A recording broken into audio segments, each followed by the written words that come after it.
참 아직도 이런 분이 계십니다. 부장 선생님이 여교사들에게 밤에 술을 마시러 오시겠습니까? 아주 정중하게 추근댔습니다. 사건의 전말 함께 보시죠. 도대체 왜 그러세요? 이러시면 안 됩니다. 노래방에서는 추행, 심야엔 술 한잔 메시지. 2017년 4월에서 9월 20대 여교사 B에게 아주 정중하게 이렇게 묻습니다. 뭐 하십니까? 술 한잔하러 오십시오. 심야. 왜 그래요, 심야에? 주무셔야지. 20차례 이상 메시지를 계속. 뭐 하십니까? 술 한잔하러 오십시오. 이걸 20차례 보인다고 생각하면 얼마나 소름 끼치. 뭐 하십니까? 심야에. 그래서요. 급기야 이 부장 선생님은요. 이렇게 얘기합니다. 저녁 식사하시죠. 라고 하자 이 여교사 참다 술 드시고 연락 안 주셨으면 해요. 라고 거절합니다. 그러자 이 부장 선생님이 삐졌어요. 앞으로 연락 없을 테니 알아서 일 처리하세요. 갑자기 말투가 바뀌죠. 정중하다가 뭐 하십니까? 알아서 일 처리하세요. B씨 답장에, 이 여교사의 답장에 협박성 문자를 이 42살의 부장 선생님이 남기기도 했습니다. 문제는 이 여교사에게 거절당하자 다른 여교사 2명과 전문 상담사 선생님에게 뭐 하십니까? 술 한잔 하시러 오시죠. 똑같은 수법으로 계속 심야에 메시지를 이 사람에게 보냈다. 저 사람에게 보냈다. 계속해서 시도를 하는 겁니다. 거기에다가 2017년 6월 말쯤에는요. 이 동료 교사들과 술을 마신 뒤 노래방에서 처음 본, 그날 처음 만난 신임 여교사. 신임 여교사면 임용고시하고 몇 살 안 되잖아요. 20 몇 살일 텐데. 소년생이죠. 여교사 C씨에게 입맞춤을 시도합니다. 뭐 하십니까? 강제추행을 한 혐의까지 확인이 됐습니다. 문제는 이 부적절한 행동을 계속한 부장 선생님이 해임이 됐어요. 해당 교사들이 문제를 제기해서 지난해 5월 이 부장 선생님이 해임이 됐습니다. 그런데 이 부장 선생님이 이거는 억울하다라면서 징계 불복 소청 심사를 청구했다는 겁니다. 기각이 됐다가 또 이 부장 선생님이 행정소송을 제기합니다.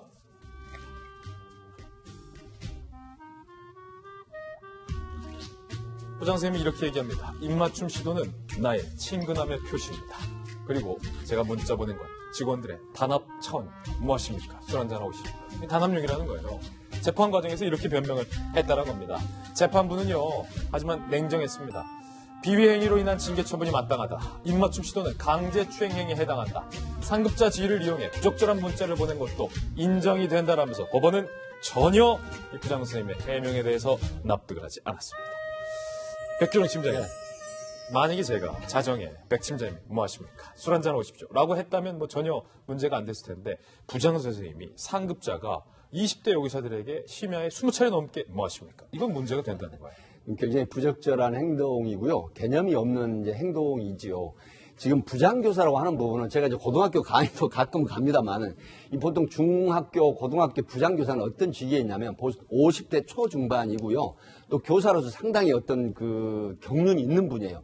그렇다고 하면 사범대라든가 교사 이제 자격증을 따서 들어오는 이 교사분들, 특히 여교사들은 일선의 그 학사 업무는 행정 업무를 모릅니다. 이렇기 때문에 부장교사가 보통 이런 분들을 지도 편달한다는 얘기가 있지 않습니까? 그래서 업무적으로 미숙한 이 신입 교사들에게 이런 부분에 굉장히 도움을 많이 주는 분들이에요.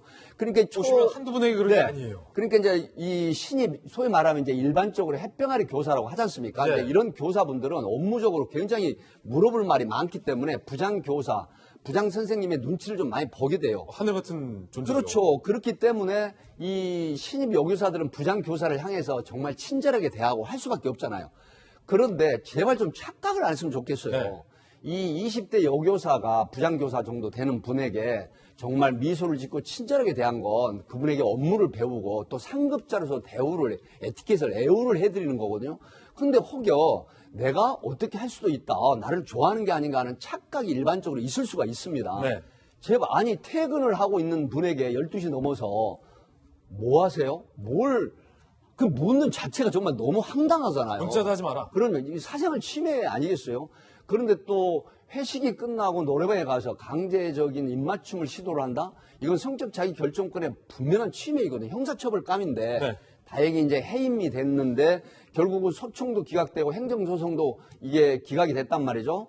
그렇다고 하면 이분 빨리 반성하시고 다른 일을 하시는 게 어떨까? 예. 전국에 있는 수십만의 이 교사분들에게 누를 끼치는 행위 아니겠습니까? 예. 이런 부분에 대해서 저는 이분이 더 이상 자중하는 게 좋을 것 같다는 생각이 듭니다. 근데 이 사건의 반전은 김관삼 변호사님, 이 부장 선생님은 진짜 본인이 억울하다라고 생각하고 있다는 거예요. 아까 재판부에서 했던 내용을 보면 입맞춤 시도는 친근한 표시고 문자는 직원 단합 차원이다라고 얘기했는데 그게 그냥 핑계가 아니라 이분의 정말로 약간 잘못된 소신 같아요. 그러니까 뭐 행정소송도 내고 그 징계 불복 소송도 내고 하는 거 아니겠습니까?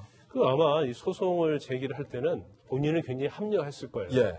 근데 그 전에는 이제 합리화가 안 되고 이게 내가 잘못했다고 생각해도 이걸 정당화시키기 위한 방법으로 저 소송을 제기할 가능성도 있다고 봐요. 그리고 사실 누가 이렇게 친근한 표시로 더군다나 20대 여성에게 입맞춤을 합니까? 아니, 프랑스도 아니고 여기가.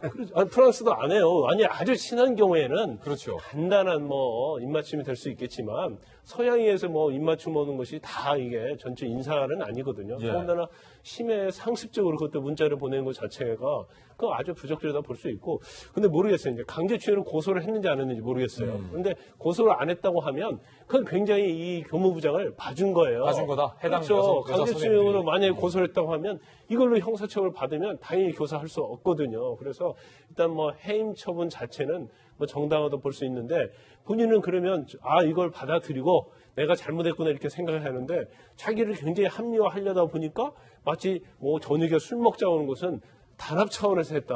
예. 단합 차원에서는 낮에 할 수 있고 또 교사들은 회식 있거든요. 보통 단합되면 이렇게 단둘이 단합을 하는 게 아니라 여럿이서 단합을 하는 데 쓰는데 그렇죠. 말도 좀 안 맞아요. 더군다나 술 먹자고 했는데 이걸 거절하니까 이런 문자 안 보냈으면 좋겠다고 하니까 그러면 어떻게 일하는가 두고 보자. 이런 식의 문자를 보내는 것은 부장이라는 그러한 상급자의 지위를 이용해서 교사들을 굉장히 압박하고 자기 의도대로 끌고 가려는 그런 경향이 있는 것 자체를 본인도 알고 있을 겁니다.